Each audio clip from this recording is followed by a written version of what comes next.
नमस्कार, मेरा नाम है मोहित कुमार सिंह और आप देख रहे हैं हमारा विशेष कार्यक्रम अतीत। आजाद हिंद फौज का संस्थापक कौन था? आप सब लोगों के मन में सुभाष चंद्र बोस का नाम आया होगा, लेकिन अगर मैं कहूं कि आजाद हिंद फौज की स्थापना सुभाष चंद्र बोस ने नहीं बल्कि राम बिहारी बोस ने किया था, तो आपको कैसा लगेगा? आप में से अधिकांश लोग रास बिहारी बोस का नाम भी नहीं जानते होंगे। रास बिहारी बोस वो नाम है जिसने अंग्रेजों के मन में एक डर पैदा कर दिया था, लेकिन अफसोस की आजादी के इस नायक को भुला दिया गया। भारत से लेकर जापान तक आजादी का नारा बुलंद करने वाले इस क्रांतिकारी के बारे में आज के समय में बहुत कम लोगों को पता है। आज 21 जनवरी का दिन है और आज ही के दिन 21 जनवरी 1945 को रास बिहारी बोस ने इस दुनिया से विदा लिया था। आज उनकी पुण्यतिथि पर हम रास बिहारी बोस की कहानी को आपसे बताने वाले हैं। 25 मई 1886 को बंगाल प्रेसिडेंसी के वर्धमान जिले में रास बिहारी बोस का जन्म हुआ था। बंगाल प्रेसिडेंसी का मतलब कि उस समय पश्चिम बंगाल, बिहार और उड़ीसा अलग अलग नहीं बल्कि एक ही राज्य हुआ करते थे, जिसका नाम बंगाल प्रेसिडेंसी था। वैसे भी बंगाल प्रेसिडेंसी देश का वह हिस्सा था जहां से स्वतंत्रता के आंदोलन में भाग लेने वाले युवा क्रांतिकारियों की संख्या अन्य जगहों से काफी ज्यादा थी। रास बिहारी बोस ने अपनी पढ़ाई के दौरान ही क्रूड बम बनाने का तरीका सीख लिया था। बताया जाता है कि बंकिम चंद्र चटर्जी के उपन्यास आनंद मठ को उन्होंने जब पढ़ा तो उनके अंदर एक क्रांतिकारी का उदय हुआ। इसके अलावा स्वामी विवेकानंद और सुरेंद्र नाथ बनर्जी के राष्ट्रवादी भाषणों ने उस ज्वाला को और तेज कर दिया।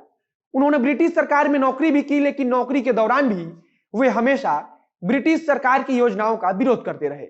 1905 में जब अंग्रेजों ने बंगाल का विभाजन किया तो उनके मन में अंग्रेजों के प्रति नफरत भर गई और यहीं से एक नए क्रांतिकारी और एक नए आजादी के नायक का उदय हुआ। 1905 के बाद रास बिहारी बोस नए नए क्रांतिकारियों के संपर्क में आने लगे और क्रांतिकारियों का जो भी मीटिंग होता था उसमें भी भाग लेने लगे। हमने ऊपर आपको बताया था कि इन्होंने पढ़ाई के दौरान ही बम बनाना सीख लिया था। जब क्रांतिकारियों के संपर्क में आए तब एक योजना बनाई गई कि कैसे मजिस्ट्रेट किंग्स फर्ड पर बम फेंका जाए। बम बनाने का काम रास बिहारी बोस ने लिया, लेकिन योजना को अंजाम देने में थोड़ी चूक हो गई। बम फेंकने के लिए खुदीराम बोस और प्रफुल्ल चाकी को चुना गया था, जिन्होंने किंग्स फर्ड की जगह किसी और पर बम फेंक दिया और वे पकड़े भी गए। बाद में इन दोनों क्रांतिकारियों को अंग्रेजी सरकार द्वारा फांसी के फंदे पर चढ़ा दिया गया। रास बिहारी बोस अंग्रेजी सरकार के चुंगल से बचकर निकलने में कामयाब हो गए। इस घटना के तुरंत बाद बंगाल से निकलकर वे देहरादून चले गए और वहीं पर पंजाब तथा उत्तर प्रदेश के क्रांतिकारियों से उनकी मुलाकात हुई। वहां से क्रांतिकारी गतिविधियां और तेज होती गई। इसके बाद का सबसे चर्चित घटना 23 दिसंबर 1912 की है। रास बिहारी बोस और उनके साथियों ने लॉर्ड हार्डिंग को मारने का योजना बना लिया। उस समय वे भारत के वायसराय हुआ करते थे। एक बार फिर रास बिहारी बोस ने बम बनाया और इसी बम से भारत के तत्कालीन वायसराय को मारने की योजना बनाई गई। लॉर्ड हार्डिंग को पहली बार राजधानी में आना था। इस यात्रा के दौरान योजना बनाई गई कि बम को उनके ऊपर फेंका जाएगा। इसके लिए बंगाल के ही एक और क्रांतिकारी बसंत कुमार विश्वास को चुना गया। बसंत कुमार विश्वास को यह जिम्मेदारी सौंपी गई कि वे वायसराय पर बम फेंकेंगे। बसंत कुमार विश्वास रास बिहारी बोस से ज्यादा मजबूत थे और इसी रणनीति के तहत उन्हें बम फेंकने के लिए चुना गया था। वायसराय तो राजधानी में आए, लेकिन वे हाथी के ऊपर सवार थे। इतनी ऊंचाई पर बम फेंकना इतना आसान नहीं था, लेकिन बसंत कुमार विश्वास पर यह उम्मीद जताई गई थी कि वे बम फेंक सकते हैं। बसंत के साथ रास बिहारी बोस भी वहां मौजूद थे। जैसे ही वायसराय की सवारी चांदनी चौक से निकली तो बसंत कुमार ने उन पर बम फेंका। बम फेंकने के साथ ही एक जोरदार विस्फोट हुई। वहां मौजूद भारी भीड़ के बीच अफरा तफरी मच गई। वहां मौजूद लोगों को भी लगा कि हार्डिंग की मौत हो गई, लेकिन वे सिर्फ घायल हुए। वायसराय तो बच गए, लेकिन वो जिस हाथी पर सवार थे वह हाथी मर गया और इसी के साथ एक और प्रयास असफल रहा।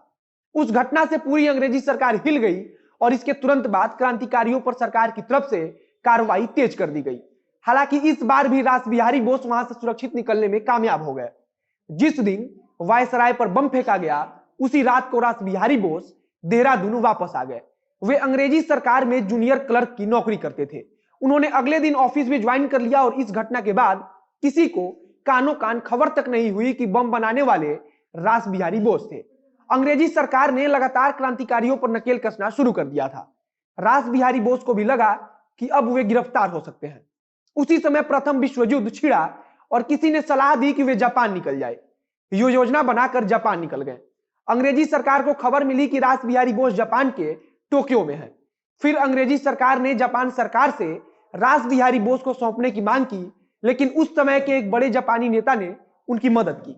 हालांकि रास बिहारी बोस को अंग्रेजी सरकार ने जापान में भी काफी परेशान किया और इस प्रकार उन्हें जापान में रहते हुए 17 बार ठिकाने को बदलना पड़ा। गदर आंदोलन में भी रास बिहारी बोस ने महत्वपूर्ण भूमिका निभाई थी।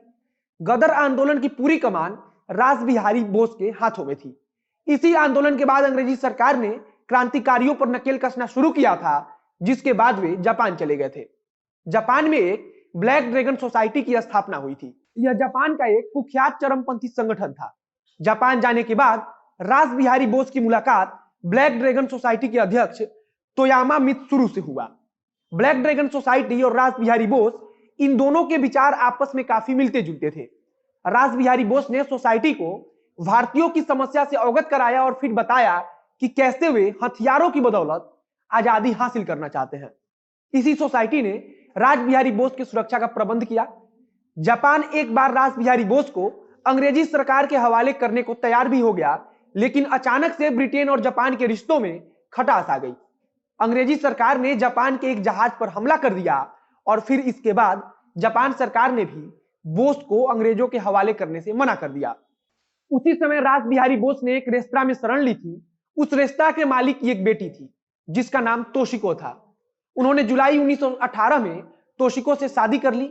उनके 2 बच्चे भी हुए। उसी रेस्तरां में काम करते हुए उन्होंने इंडियन करी के नाम से मशहूर करी को बनाया था। वह करी इतना प्रसिद्ध हुआ कि आज भी जापान के हर रेस्तरां में इंडियन करी मिलता है। जिस रेस्तरां के मालिक की बेटी से उन्होंने शादी किया और वहां करी बनाया, उसका नाम नाकामुराया था। इसी नाम से प्रेरित होकर इस रेसिपी को नाकामुराया का बोस कहा गया। 1925 में उनकी पत्नी की मौत हो गई, जिसके बाद वे फिर से क्रांतिकारी गतिविधियों में खुलकर भाग लेने लगे। रास बिहारी बोस ने जापान में खुद को रविंद्रनाथ टैगोर का दूर का रिश्तेदार बताया था। वहां उन्होंने एक पत्रकार के तौर पर काम किया और 1923 में जापान की नागरिकता भी ले ली। उन्होंने जापानी शासन को भारत के बाहर भारत की आजादी के लिए आंदोलन में मदद करने के लिए राजी कर लिया। 28 मार्च 1942 से 30 मार्च 1942 तक टोक्यो में एक सम्मेलन का आयोजन किया गया। इसी 2 दिवसीय सम्मेलन में इंडियन इंडिपेंडेंस लीग की स्थापना हुई। इंडियन इंडिपेंडेंस लीग की दूसरी कॉन्फ्रेंस 1942 में हुई। उस लीग में नेताजी सुभाष चंद्र बोस को आमंत्रित किया गया, लेकिन उस समय सुभाष चंद्र बोस बर्लिन में थे। 1943 के मई में नेताजी सुभाष चंद्र बोस जापान पहुंचे, जहां आजादी के दोनों नायकों की मुलाकात हुई। बताया जाता है कि उन दोनों ने आपस में बांग्ला भाषा में बात किया था। यहीं रास बिहारी बोस ने इंडियन इंडिपेंडेंस लीग का नियंत्रण सुभाष चंद्र बोस के हवाले कर दिया। इसी लीग को आज हम आजाद हिंद फौज के नाम से जानते हैं। सुभाष चंद्र बोस ने रेडियो पर एक संदेश दिया था, जिसे सुनकर रास बिहारी बोस ने आजाद हिंद फौज की कमान उनके हाथों में देने की सोच ली थी। उस समय सुभाष चंद्र बोस और महात्मा गांधी के बीच का मतभेद सबके सामने आ चुका था और रास बिहारी बोस इसी कारण आजाद हिंद फौज की कमान सुभाष चंद्र बोस के हाथों में देना चाहते थे। रास बिहारी बोस इसके बाद ज्यादा दिनों तक सक्रिय नहीं रह पाए। वे जल्द ही फेफड़ों में संक्रमण के चलते बीमार हो गए।